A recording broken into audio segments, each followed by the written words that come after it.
Bien, pues muchas gracias a todos por seguir aquí, primero.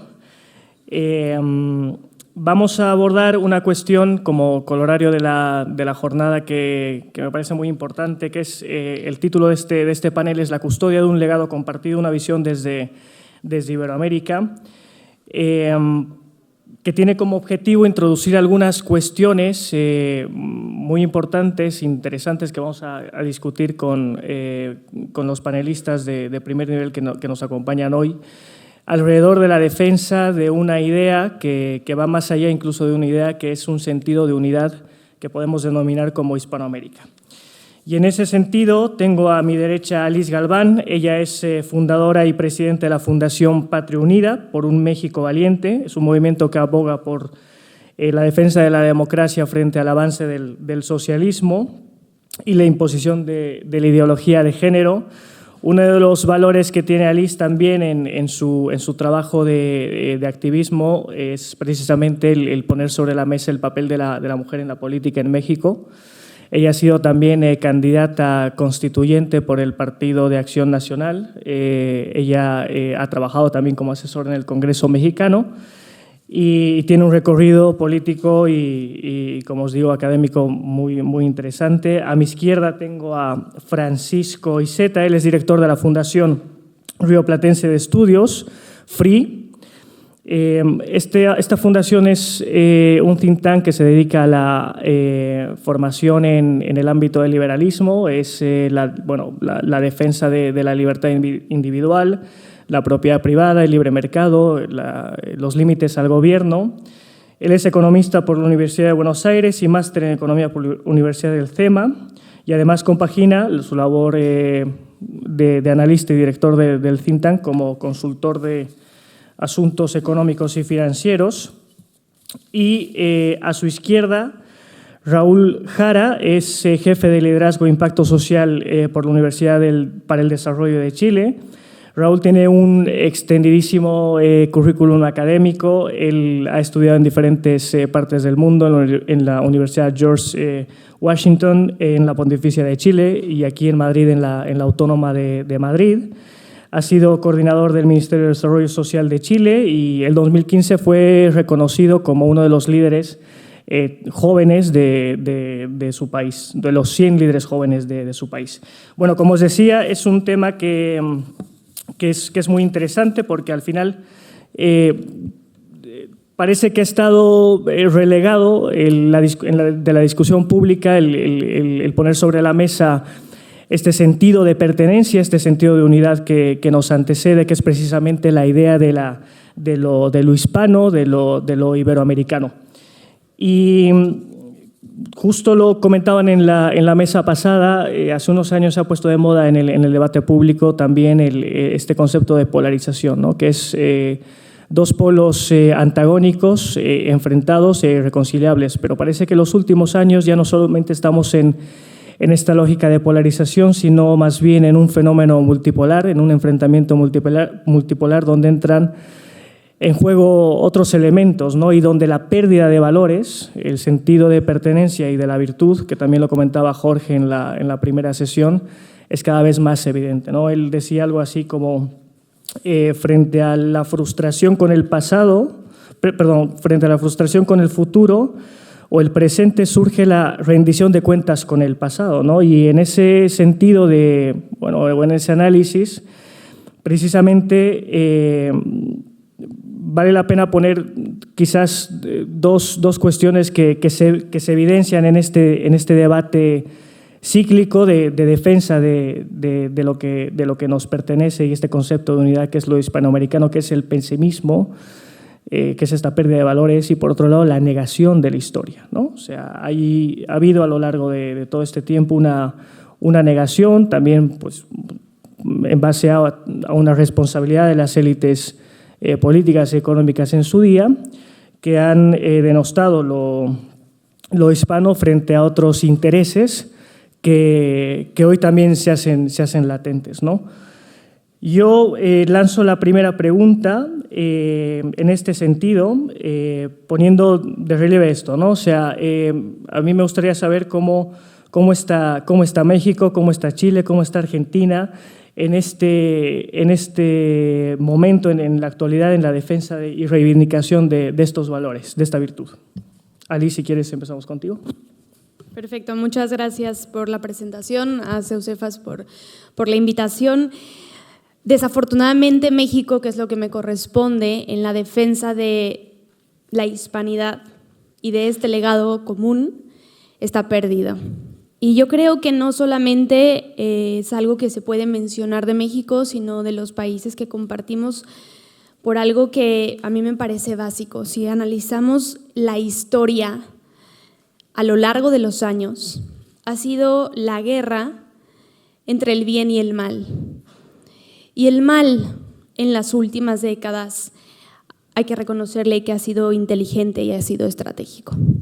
Y vieron que no era lo mismo salir con las armas a denigrar y a vencer al bien, sino que la forma más eficaz de destruir al bien era destruyendo directamente a la máxima creación de Dios aquí en la tierra, que somos nosotros, el ser humano. Y que para destruir al ser humano había que arrebatarle 3 conceptos fundamentales, que son los que nos dan sentido de pertenencia, sentido de identidad, y que nosotros heredamos de la propia hispanidad, que son Dios, familia y patria. Porque cuando tú le arrebatas al ser humano la religión, cuando tú sacas de la vida cotidiana y ordinaria a Dios, le arrebatas ese sentido de trascendencia que tenemos como seres humanos y de eternidad. Eliminas esa escala de valores básicos y entonces hoy todo está permitido. Ya lo habíamos escuchado en las 2 participaciones que hemos tenido anteriores. Entonces, el primer ataque frontal a la hispanidad y que nuestros países, por lo menos México, no ha sabido defender como en su momento sí lo hizo, por ejemplo, con la Guerra Cristera, ha sido el ataque a la eliminación de la religión y de la eliminación de Dios de la vida del ser humano. Segundo, la familia como la célula básica de la sociedad. O sea, si tú quieres destruir a la sociedad para controlarla, destruye a la familia. Y si tú quieres destruir además a la familia, ataca directo a la mujer. Y eso es lo que hoy se está viviendo en nuestros países. Y en tercer lugar, la patria, ¿no? Que es ese sentido de pertenencia, de historia, de cultura y de pertenencia a una comunidad, nuestra casa común, el territorio, nuestras tradiciones, nuestros valores, nuestra historia, esa herencia que nos han dejado nuestros antepasados y que además nos corresponde dejarla mejor para las siguientes generaciones. Entonces, ¿en dónde está situado hoy México? México se encuentra situado en la censura, en la coacción y el miedo. Nos hicieron pensar que éramos los menos, los que compartíamos este legado común. Nos fueron silenciando, pero además hoy estamos en una etapa más peligrosa, que es la autocensura, en donde quienes compartimos estos principios y esta tradición, muchas veces nos quedamos callados por el miedo a ser etiquetados, por el miedo a ser tachados, por el miedo a que a las universidades se les quite el permiso que da el gobierno, y entonces nos han ido silenciando y por eso han ido ganando en esta batalla. Entonces hoy el juego, lo que está en juego es Occidente, lo que está en juego es nuestro modo de ser, nuestro modo de vida, nuestro pasado, nuestra historia, esa lengua común, el arte, nuestras tradiciones y lo más importante aún que nos dio la hispanidad, nuestra fe y nuestra religión. Entonces, el papel que juegan estas generaciones que no han escuchado una verdadera historia, sino lo que les ha tocado escribirla, ha querido dictar, le corresponde investigar, formar, ser críticos, disentir y defender con mucha valentía lo que nos es nuestro, que al final es el sentido común, pero que además son esos 3 conceptos fundamentales para lograr la trascendencia y para lograr el avance de nuestras naciones, que además compartimos ese mismo legado común. Nuestra tarea desde la política, pero también desde la academia, desde los medios de comunicación, desde sociedad civil, tiene que ser la apuesta a la defensa de la religión, de la familia y de la patria, como ese legado común que tenemos en Occidente. Fenomenal. Si quieres, Raúl, adelante.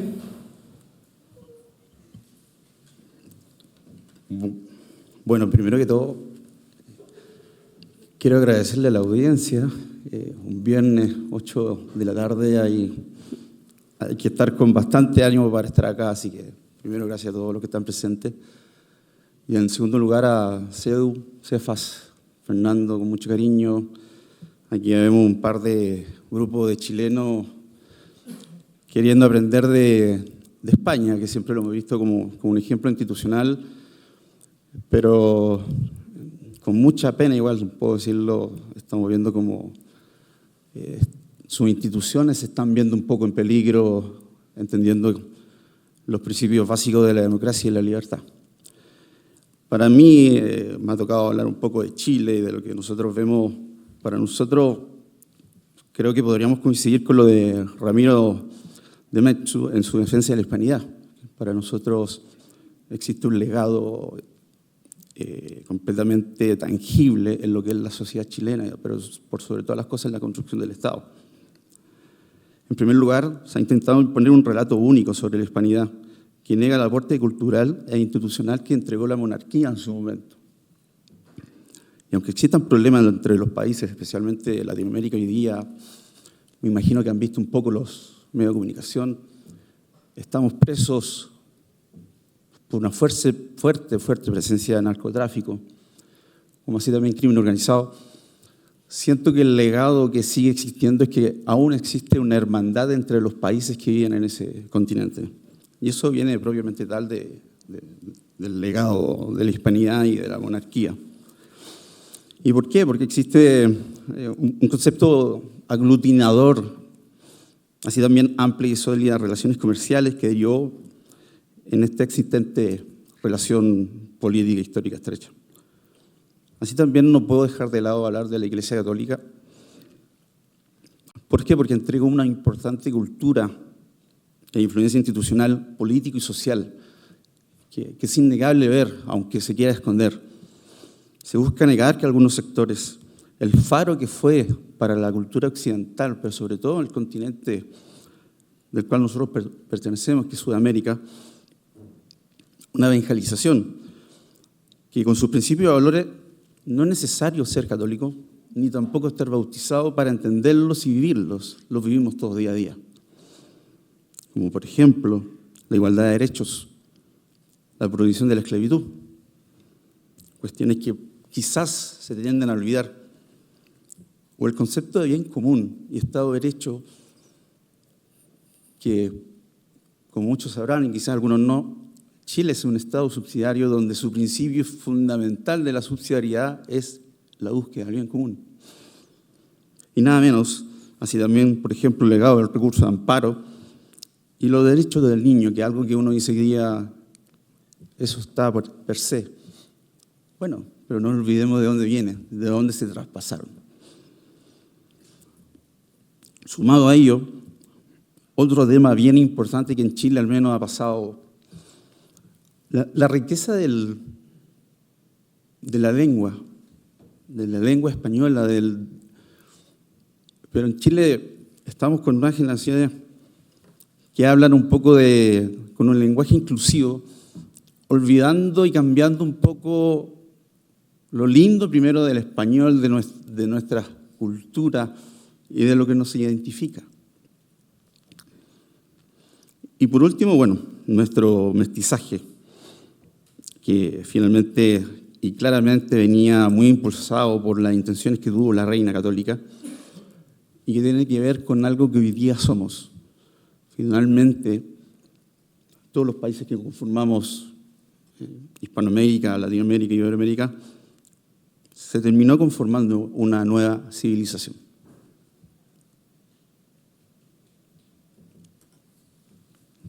Muchas gracias, Raúl. Francisco. Bueno, gracias Mateo por la introducción y gracias Cefas por la invitación.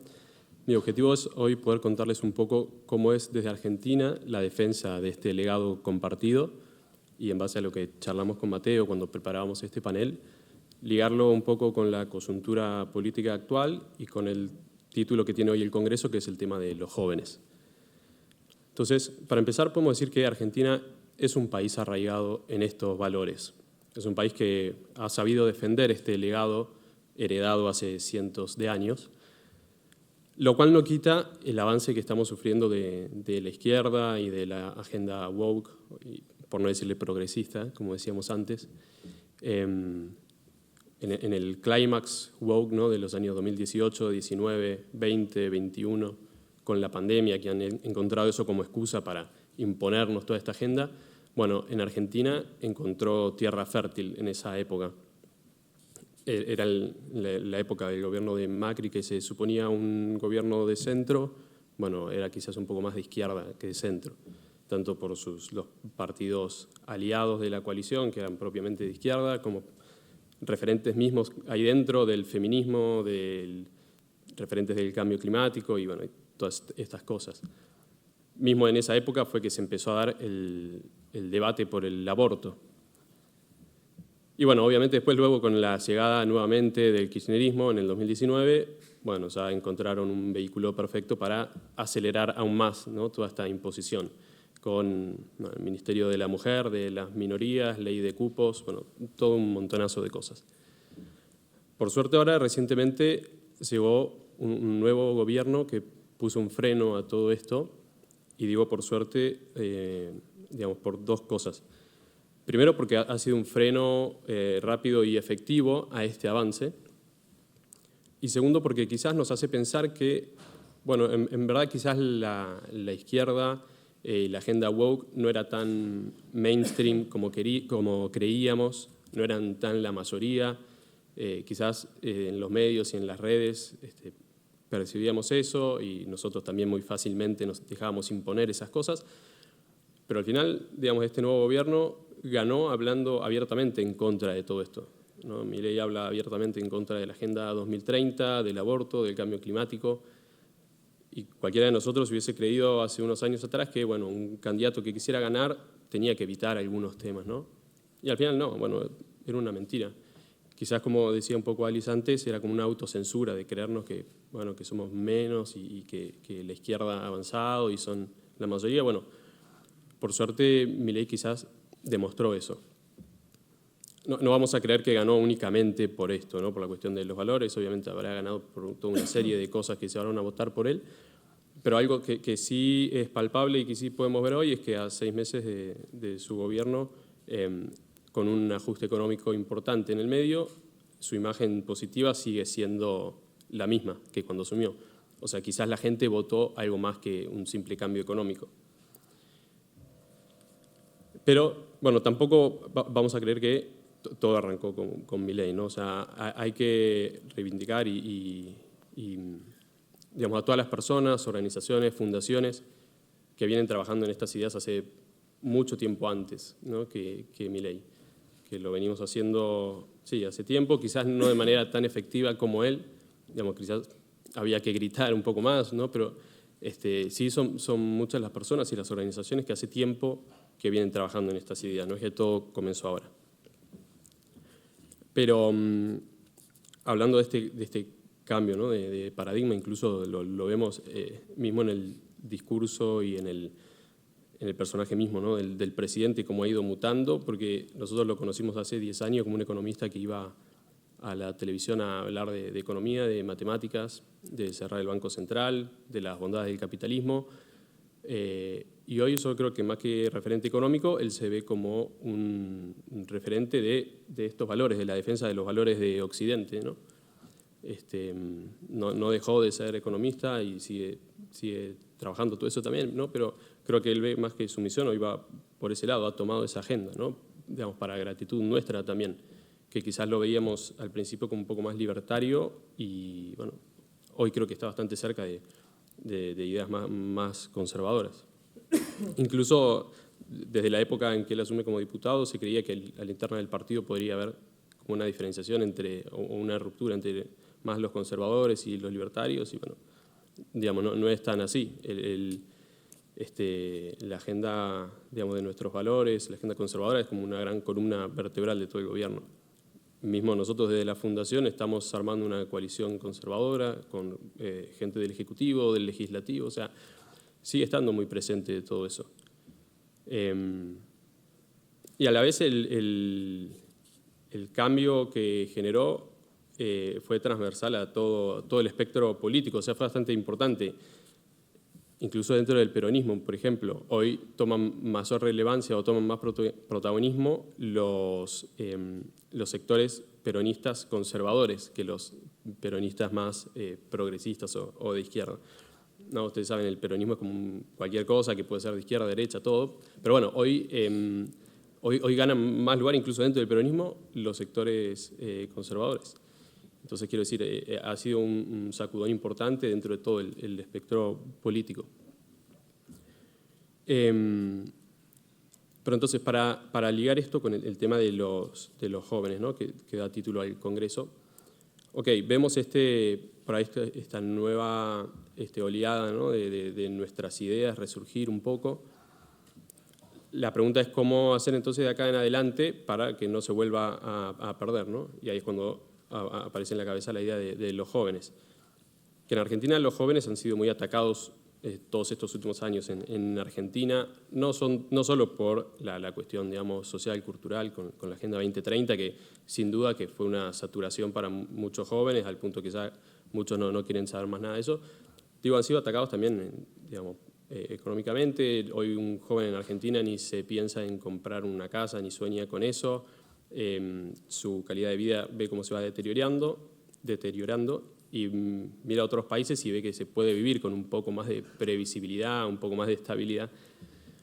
Y la respuesta ante eso, creo que han sido dos grandes respuestas. Están los que se han ido del país, que lo hemos sufrido demasiado en los últimos años, y creo que incluso ustedes acá en España lo han vivido porque se multiplicó por 5 la cantidad de argentinos en España. O sea, abogados, arquitectos, contadores, cualquier profesional prefiere irse a lavar copas a Madrid o a juntar kiwis en Australia porque va a vivir mejor y ganar más. La otra respuesta que se dio ante esto es esto que hablamos hoy más temprano del compromiso cívico. Sí, de jóvenes que se involucran más y tienen mayor participación, no política necesariamente, sino cívica. Nosotros de la Fundación estamos trabajando con un grupo de universitarios que va a la universidad pública a hablar de estos temas, cosa que hace 5 años los hubiesen sacado a patadas de la universidad pública. Bueno, hoy estamos ganando un poco esa batalla. O incluso también trabajamos con otros que son secundarios, o sea, chicos que ni siquiera terminaron el colegio, tienen 16, 17 años y están tratando estos temas.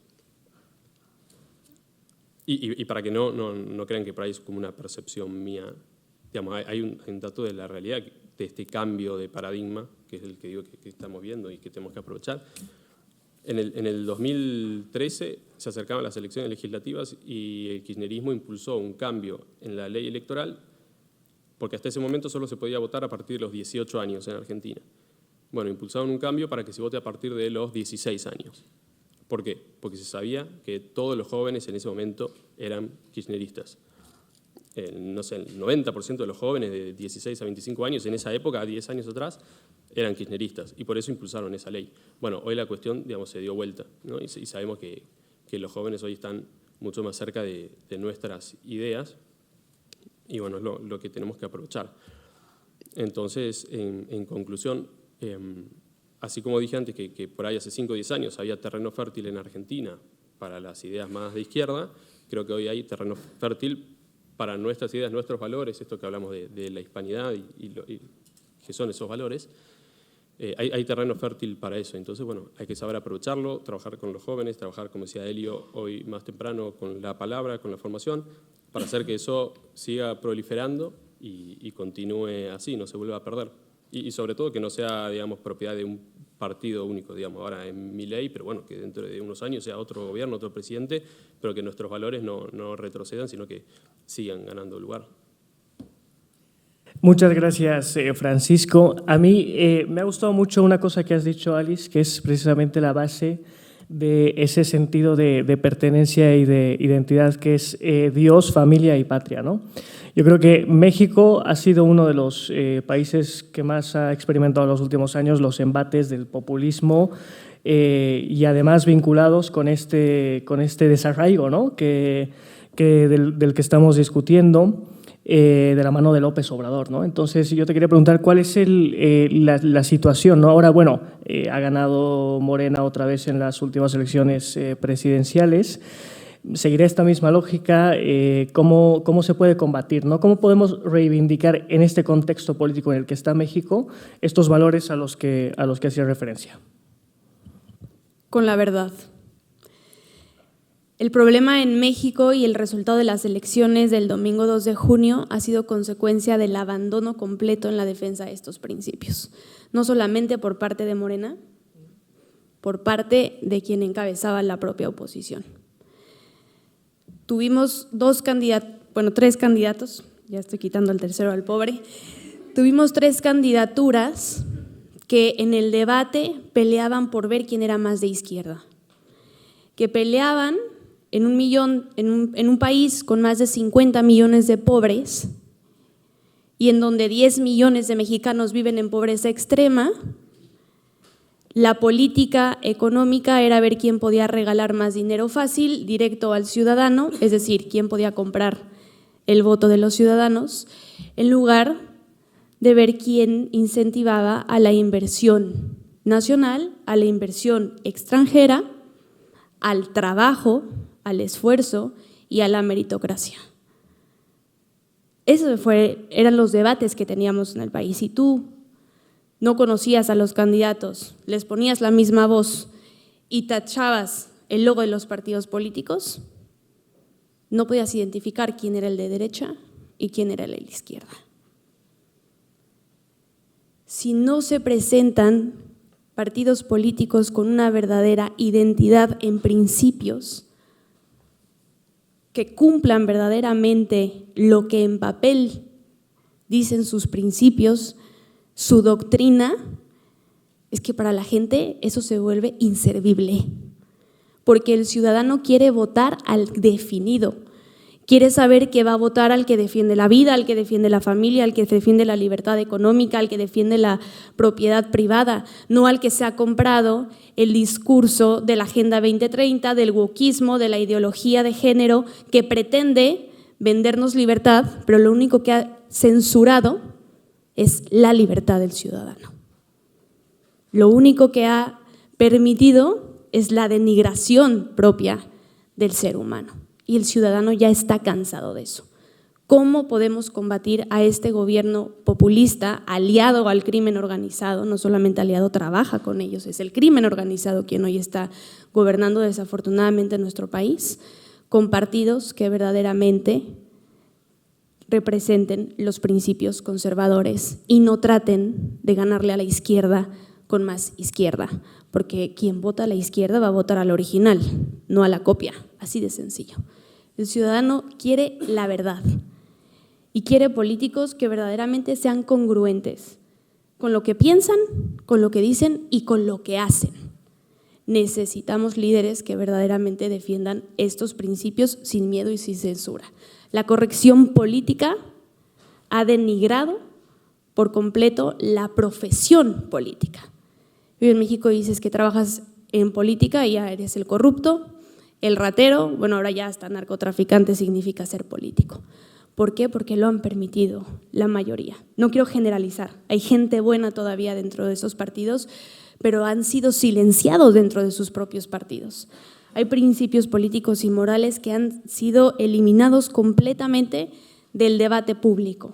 Requerimos volver a estar ahí, poner estos temas de trascendencia en el centro del debate, ser quienes somos, sin miedo, defender lo que creemos. Es que al final es el sentido común y la naturaleza llama al sentido común. Hoy vemos, y a mí me alegra, ver muchos jóvenes que en medio de esta ideología de género que nos la quieren vender hasta en la sopa, ya están diciendo, espera, esto ya no me cuadra. ¿Cómo que yo mañana puedo ser elefante? Hoy soy Alicia y dentro de 15 minutos, por favor, refiérete a mí como Alicio porque me siento ya hombre. va en contra de nuestra propia naturaleza y al final el mal pierde, porque siempre vencerá el bien. ¿Cómo combatimos este populismo? Con valentía,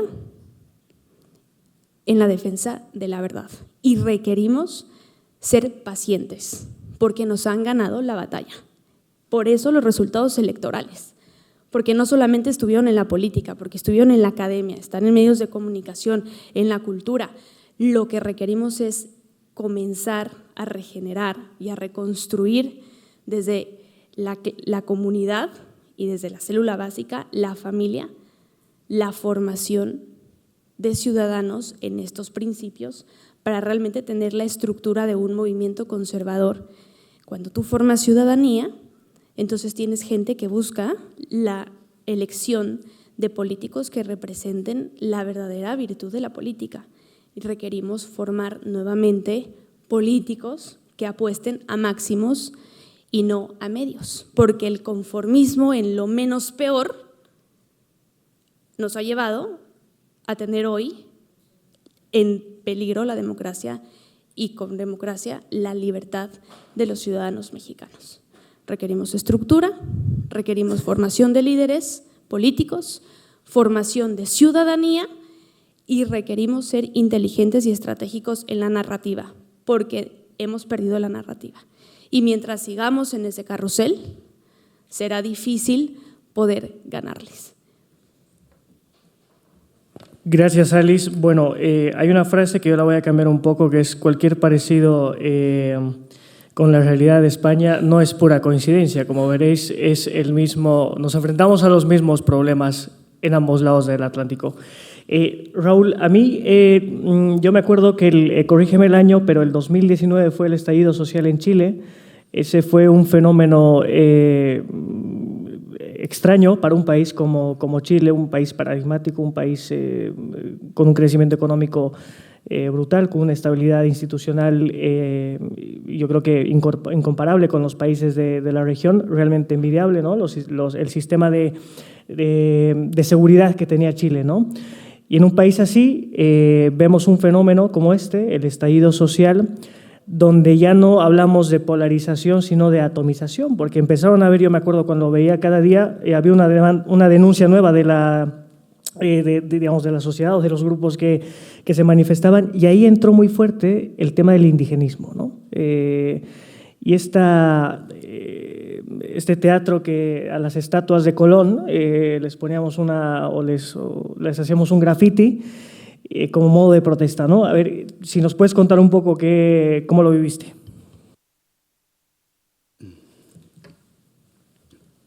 Qué pregunta, pero la verdad es que lo viví acá en Madrid. Estaba estudiando y llevaba felizmente un mes llegando acá a cumplir un sueño, y de repente veo que Chile se empieza a autodestruir de alguna u otra forma.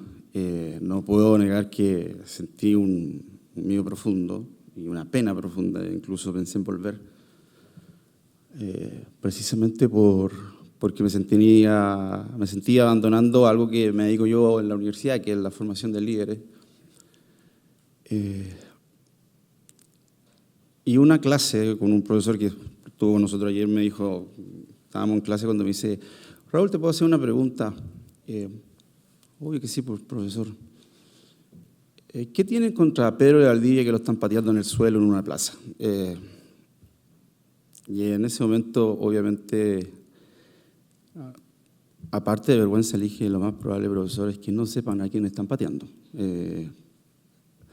Sin ánimo de ofender a mis compatriotas, esa fue una locura donde finalmente quemamos nuestras gobernaciones, quemamos nuestros metros, quemamos nuestras empresas, quemamos nuestras calles. Yo soy de una región que se llama Concepción y me mandaban fotos donde yo sentía que había pasado por ahí soldados y había una guerra. Es inexplicable, es doloroso, porque si lo llevo a la actualidad, todos me pueden decir: ¿qué quieren los chilenos? Porque luego de eso se llegó a una vía institucional de salida, que fue lo que propuso el expresidente Piñera del Acuerdo por la Paz el 15 de noviembre, y que da una esperanza de decir no vamos a quebrarnos democráticamente, aun cuando, y eso creo que es importante no olvidar, y enhorabuena que hoy día está un poquito arrepentido, la clase dirigente hoy día que nos gobierna apoyaba ciertas formas de violencia política que para mí son las primeras alertas del populismo y de un quiebre democrático. Venga de donde venga, en eso uno no se tiene que perder. Y votamos un 80% de los chilenos a aprobar una nueva constitución, que no fue el motivo del estallido, pero fue la forma de salir de la crisis. Se crea una convención constituyente, porque la derecha chilena creía que estaba ganando con eso, no llamarlo asamblea por el miedo de copiar el modelo venezolano, pero al final era lo mismo y es cosa que puedan ver el texto que se escribía, donde teníamos sistemas de justicias nos olvidamos un poquito de la separación de poderes, del bicameralismo y muchas otras cosas que la verdad no vienen al caso, pero ahí sí volvió un poco la razón del chileno al rechazar ese proyecto. Y se viene después una ola donde se van al Partido Republicano, un símil de Vox, y que toman el poder del Consejo Constitucional, el segundo intento, y que también fracasa. Entonces, nuestra querida Constitución del 80 ha sido ratificada probablemente unas 6 veces en nuestra historia, con la reforma de Lagos, Bachelet y estos rechazos. Y es muy difícil saber lo que quieren los chilenos, pero a la vez, mi conclusión es que la gran mayoría de los chilenos, estos que vivieron estos 30 años previo al estallido, quieren cambios, quieren mejor calidad de vida, pero no están dispuestos a todo, ni a cambiarlo todo. Y un ejemplo de eso es que la izquierda trató de votar el sistema de capitalización individual en Chile con los retiros y finalmente fue todo lo contrario, porque al final existía el mito de que las AFP no tenían la plata y cuando se aprueba uno de los retiros del 10% y le llega el dinero a las familias, se empiezan a percatar que el dinero sí existe. Y hoy día tú le preguntas a cualquier chileno si está dispuesto a soltar ese dinero por ningún motivo. Es fruto de mi trabajo. A mí ese dinero no me lo toquen. Yo creo que existe una esperanza en Chile hoy día de que queremos volver a estos valores que para mí son muy similares a lo que hizo España con su transición exitosa a la democracia. Chile, desde que volvió a la democracia, hizo las cosas muy bien. Y muchos profesores acá en España, o cuando uno sale de Chile, dice, ¿qué les pasó si ustedes eran...? Mirábamos qué estaban haciendo. Creo yo que las generaciones que estamos ahora, pero fundamentalmente las generaciones que vienen, tienen un desafío, y ese desafío es volver a ser Chile un país próspero, libre y que crea fundamentalmente en eso que nos llevó a tener un crecimiento sostenible, pero especialmente un respeto al Estado de Derecho. Al Estado de Derecho y a lo que comentaba anteriormente, este legado de hispanidad donde no nos olvidamos del bien común, del respeto a la persona, de la dignidad del ser humano y de una profunda creencia en el mercado, pero obviamente entendiendo que hay que estar también al servicio de la persona. Bien, muchas gracias, Raúl.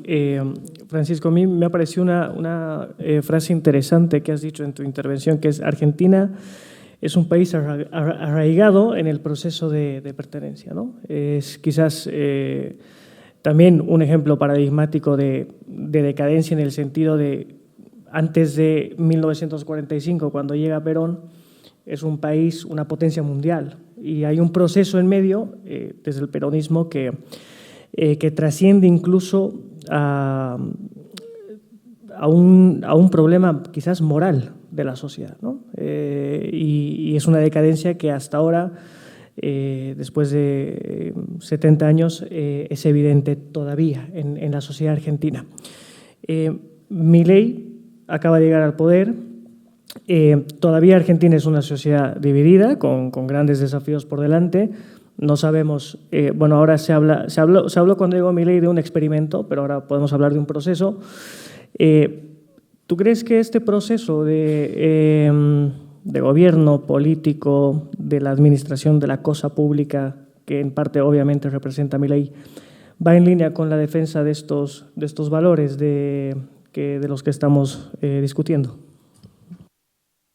Sí, sí, primero que nada, o sea, yo no hablo en nombre del gobierno, o sea, la fundación es apartidaria, simplemente que Mateo me pidió que lo relacione con la coyuntura política actual y me parece importante lo que está pasando en Argentina como para dejarlo de lado, pero me preguntabas entonces si esto puede ser más que un experimento, ¿no? No, o sea, si puede tener éxito, o sea, si podemos avanzar en este camino de reivindicación de estos valores de identidad, de reconocimiento de esta cosa común, de este sentido de pertenencia y de unidad, a partir de este nuevo fenómeno que está viviendo Argentina, o no, a lo mejor con Milei no avanza. Digo Milei porque al final, bueno, ha sido también, yo creo que una cosa trascendental en la región, ¿no? Y en Argentina. Sí, bueno, sí creo que sí, que estamos bien encaminados. No puedo decir hoy que vas a ser plenamente exitoso, pero sí que está bien encaminado, porque propone una idea de menor estatismo, de mayor participación del individuo, y defiende concretamente los valores estos que hoy hablábamos de la hispanidad, representados en la defensa de la vida, de la familia, de la tradición. Entonces sí puedo decir que estamos bien encaminados, pero bueno, no me animo a decir que va a ser exitoso. Ya hemos tenido antes, bueno, no sé, gobiernos anteriores, en el 2015 también pensábamos que estábamos dejando atrás toda una época kirchnerista, peronista, bueno, y al final no pasó, volvieron otra vez. Entonces, bueno, sí, nada quita que la amenaza de que vuelva a pasar está, pero yo creo que estamos ciertamente encaminados hacia eso. Fenomenal. Tenemos ya una breve ronda, por eso os voy a pedir brevedad en la intervención. Bueno, yo creo que hemos hecho un diagnóstico de dónde estamos, de dónde venimos y también hacia dónde queremos ir, ¿no? Hay algunos elementos que han surgido en el debate que son interesantes, que es corrección política, el virtud de la política y la defensa de los principios del conservadurismo, que yo creo que es esas tres cosas la clave y el reconocimiento precisamente de los problemas que tenemos. A mí me ha quedado sorprendido porque al final todo lo que comentamos lo vivimos en Bolivia, en Argentina, en Chile, en México, en España, así que yo creo que en ese sentido la organización es muy importante. Y ¿cómo avanzar hacia adelante? ¿Qué estrategia podríamos asumir? Tú, Alice, has dicho algo, por ejemplo, interesante, hemos perdido el discurso, hemos perdido la narrativa, ¿no? ¿Cómo podemos recuperar la narrativa? Bueno, yo creo que principalmente hay que saber comunicar nuestra historia, que es la que realmente hace fuerte a nuestros pueblos y de la que podemos aprender a no cometer los errores que se cometieron en el pasado, pero a valorar lo que nos ha permitido estar hasta donde hemos llegado hoy. Y eso implica reivindicar nuestra lengua, que además es un idioma hermoso con el que nos estamos comunicando hoy aquí y está siendo suplantado hoy por, lo decían creo que en el panel anterior, el lenguaje inclusivo. Tenemos que reivindicar nuevamente nuestra lengua y para eso además, lo comentaba en la inauguración Helio, la palabra, pero la palabra que realmente llame a un fondo, a un sentido de verdad y de trascendencia, que incluso es la primera obligación de quienes somos católicos, la función y la defensa de esa verdad en nuestra palabra, en lo que comunicamos, en lo que decimos y en lo que hacemos. Y para eso es indispensable romper el silencio cobarde y la comodidad de no salir a hacer lo extraordinario, porque hoy nuestras naciones exigen no solamente el cumplimiento de lo ordinario, sino requiere el cumplimiento de lo extraordinario. Perdón, ahorita recojo. Segundo, y yo lo comentaba ya en la participación pasada, creo que requerimos ciudadanos, políticos e instituciones de definiciones claras. O decimos que sí o decimos que no, pero no podemos mantenernos en los puntos medios, en la tibieza, que la verdad mucho cede y nada compromete. Y es lo que nos ha llevado a perder lo que tenemos hoy. Defender, proteger y promover la cultura. La cultura tiene que estar en la alta política del Estado, de las academias, de las instituciones y de los medios de comunicación. ¿Por qué? Porque la cultura es esa base firme que nos va a permitir reconstruir nuestras naciones, es nuestra esencia y es nuestra identidad, es la hispanidad, es lo que somos y lo que estamos obligados a legar a las nuevas generaciones. Creo que también es necesario desempolvar todas estas utopías, porque si no rescatamos hoy ese legado común que tenemos como Occidente y estos principios, nuestras naciones estarán llamadas al fracaso. Y no hay nada más valioso para el rescate de estas que la valentía y la vivencia de esos principios. Porque la palabra puede arrasar, pero lo que verdaderamente arrastra a la gente, convence y llega al corazón de la gente, es el vivirlas y el lograr que cada uno de nosotros podamos ser ejemplo de vida de lo que creemos, de ese bien y de esa verdad. Tenemos que construir y fortalecer sociedades intermedias que generen comunidad y sentido de pertenencia, comenzando por la que hay que rescatar urgentemente, la familia. Sin duda, requerimos, ya lo decía, la generación y la formación de un movimiento estructurado conservador desde lo local. Si nos tienen cooptado a nivel federal el gobierno, trabajemos desde lo local, desde lo cotidiano y desde donde el político está en contacto con el ciudadano. Y requerimos mucha valentía para romper nuevamente, repito, este silencio cobarde, ¿no? ¿Es posible? Sin duda sí, es posible, porque creo que cuando se tiene todo por perdido es cuando no existe la esperanza. Y yo creo que este tipo de congresos, ver a tanto joven en este congreso, da esperanza de que las cosas pueden cambiar, no solamente con las ganas, sino con gente comprometida a la acción. Requerimos ser perseverantes y muy pacientes, pero con un mensaje que a mí me gustaría cerrar. Somos herederos de civilizaciones que construyeron catedrales, sabiendo que no la verían terminada, pero que lo apostaron todo en la construcción de la catedral por el sentido de trascendencia que implicaba para las generaciones futuras. Es lo que nos toca vivir en estos tiempos. Probablemente no veremos los resultados de la acción que estamos haciendo cada uno de nosotros, pero tenemos que hacerla sabiendo que son los cimientos de esas nuevas catedrales para las generaciones futuras, que son al final nuestros hijos, y quién no está dispuesto a dar la vida por sus hijos y por su patria.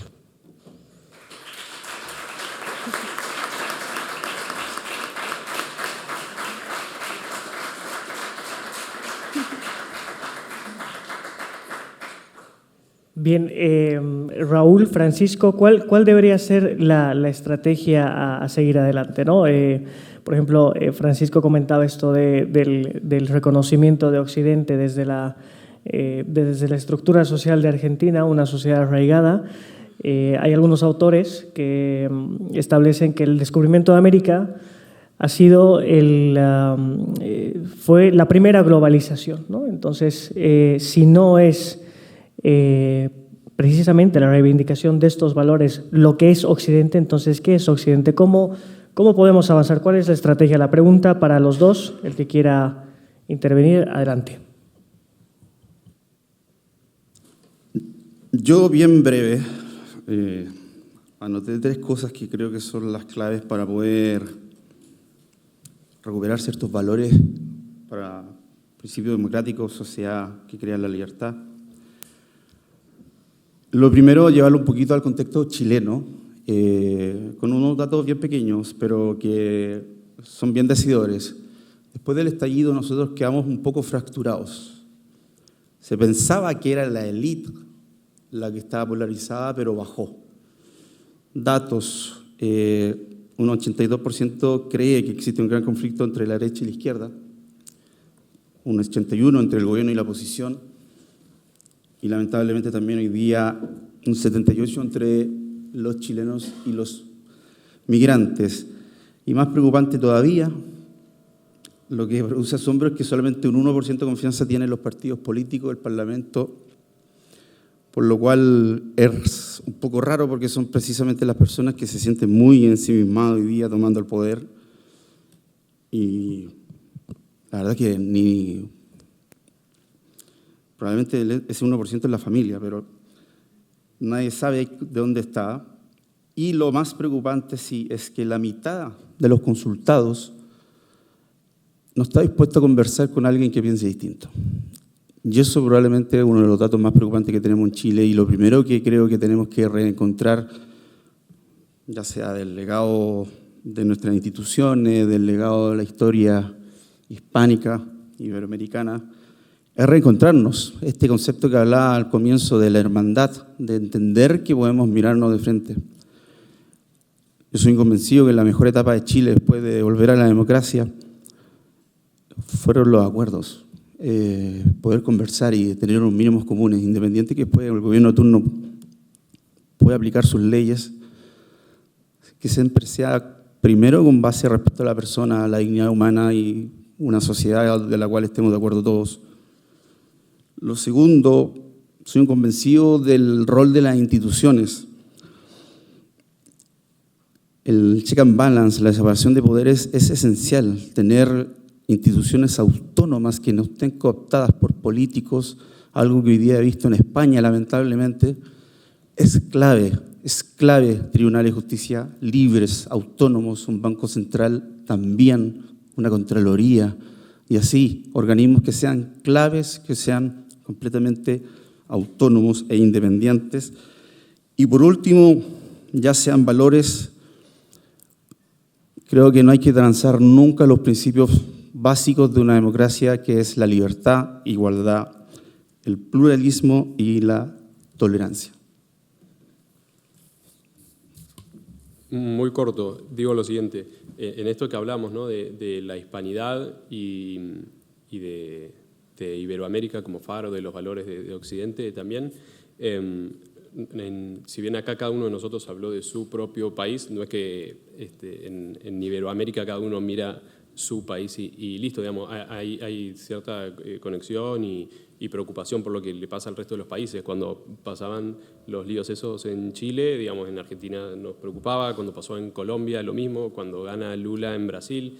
Entonces hay cierta cooperación y trabajo también en todos los países para mantener esa hispanidad y esos valores bien arraigados en toda la región.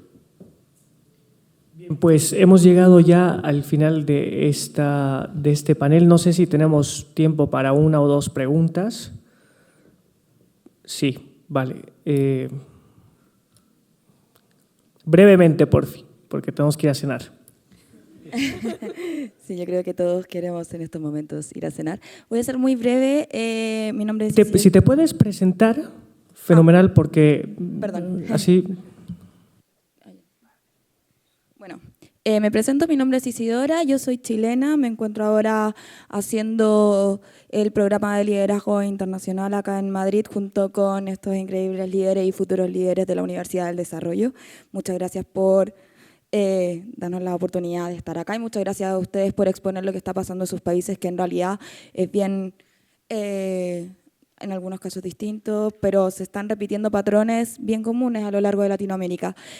Alice, me gustaría preguntarte, les voy a hacer una pregunta a cada uno, que igual son distintos, pero me gustaría preguntar, en tu opinión, ¿cuáles son los 3 puntos más claves en los que se deberían enfocar para poder mejorar la situación en México? No tanto como, claro, como a nivel teórico, a nivel de ideas, sino cosas concretas que están ocurriendo en tu país. Francisco, entendiendo la situación que están pasando como país a nivel de cambios de gobierno, en los últimos 20 años han estado con con Kirchner, han pasado por Macri, han pasado por Fernández y ahora con Milei. Entonces ahí podemos ver un poco de cambio al momento de votar, que igual ha sido tendencia. A nosotros también nos ha pasado lo mismo, entonces me gustaría preguntarte de qué manera crees tú que se puede solucionar o de qué manera crees tú que pueda fortalecerse un poco tanto el pensamiento de la sociedad argentina en cuanto a las ideas, porque también esos cambios que igual son bien contundentes sobre las ideas, también generan una inestabilidad a nivel político, a nivel de inversión y a nivel de sociedad, ¿no es cierto? Entonces esa era mi pregunta. Y Raúl, nosotros hemos visto también una situación bien importante a nivel de sociedad en cuanto a que hay muchas personas que quieren todo ahora, que quieren cambios en menos de 90 días y que quieren también que esas problemáticas las arregle el Estado, cuando también hemos visto a lo largo de nuestra historia, sobre todo en situaciones de catástrofe o en situaciones en donde nos tenemos que poner en la situación del otro, hemos visto que las mismas personas han podido mirar más allá de ellos mismos y hemos podido salir adelante. Eso, por ejemplo, lo podemos ver todos los años con la Teletón, lo hemos visto con el terremoto, lo hemos visto ahora con los incendios que ocurrieron y actualmente lo estamos viendo con las lluvias que están afectando a nuestro país. Entonces, ¿de qué manera crees tú que esa visión de comunidad, esa visión de sociedad en conjunto y que podemos salir todos adelante, no solamente en base a que el Estado se encargue de todo, sino que también nosotros mismos podemos dar de nuestra parte, se pueda mantener a lo largo del tiempo y no solamente en estado de catástrofe o en situaciones solidarias? Gracias.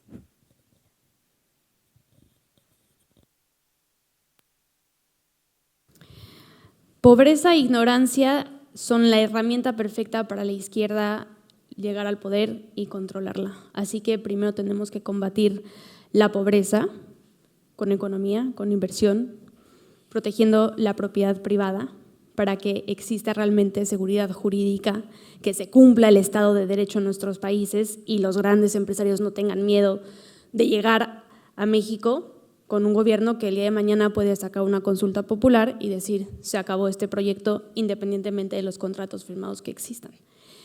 Mientras no aseguremos que las familias mexicanas tengan en el bolsillo un salario digno que les permita cubrir sus necesidades básicas, va a ser complicado combatir el populismo electoral que hoy ha cooptado la izquierda en México. Tenemos que partir de que vivimos en un país con 50 millones de pobres y mientras la oposición no se salga de su espejo y se deje de ver a sí misma pensando que lo que dicen las redes sociales, el círculo rojo, es la realidad del país, estaremos perdidos. Tenemos que apostar a una mejor economía, libre mercado, menos intromisión del Estado y mayor inversión ciudadana, pero con un cumplimiento de ese Estado de Derecho. Segundo, educación. El gobierno ha cooptado y ha secuestrado la mente de nuestros ciudadanos porque hoy hay un adoctrinamiento marxista, socialista e ideológico en los libros que da la SEP a las escuelas, lo que le están enseñando a nuestros hijos. Y quien tiene la voz para defender la educación de los hijos son los padres de familia. Tenemos que convencer a los padres de familia de enfrentarse y ser una voz opositora al Estado para rechazar este adoctrinamiento y permitir la libertad de cada padre a elegir la educación de sus hijos. Cuando tú tienes una sociedad sin esa ignorancia, sabrá buscar la verdad y sabrá con libertad elegir el bien, que es la verdadera formación. Y finalmente, seguridad. Hoy sí vivimos en un país con mucha violencia, con un crimen que además ha cooptado a los jóvenes. Tristemente, el promedio de sicarios en México es de 13 años. Están cooptando a nuestros jóvenes que viven en la pobreza, que viven en la ignorancia, dándoles un sueldo y diciéndole pues vas a tener una vida de lujo, que es lo que nos presentan todas las narcoseries, todos los narcocorridos que nos han presentado a los narcotraficantes ahora como los héroes del pueblo, y esta gente prefiere esa riqueza, porque vivimos en una sociedad utilitarista y hedonista, que le va a durar 3, cuando mucho 5 años, que un trabajo que le cueste, pero que verdaderamente dignificará su profesión y dignificará su propia vida. Yo creo que el gobierno, la oposición tiene que enfocarse en esos 3 grandes temas: educación, seguridad y economía. Respecto a la pregunta que hiciste sobre Argentina, sí es cierto que si uno mira la película de los últimos años, parece que los argentinos son medio raros, ¿no? Pasan de kirchnerismo a Macri, a kirchnerismo a Milei, pero en verdad, si miramos los números con los que cada uno ganó, Macri en el 2015 gana con el 51%, y en el 2019, cuando se va, saca 40%. Es decir, había un 40% de gente que aún cuando estaba peor económicamente, porque sin duda el final del gobierno de Macri lamentablemente fue bastante catastrófico, la gente sin duda estaba peor que cuando llegó a Macri. Aún así hubo un 40% de gente que dijo, digamos, me la banco, prefiero seguir este camino antes que volver al kirchnerismo.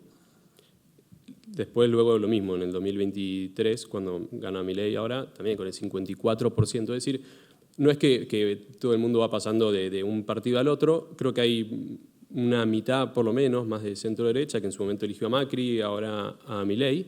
Pero bueno, creo que ese núcleo está, y habrá un 5 o 10%, que por ahí sí es lo que te hace mover la elección de un lado al otro. Pero creo que sí hay un núcleo que ya sabe que, kirchnerismo y populismo, digamos, nunca más. Y eso es lo que se ve, creo.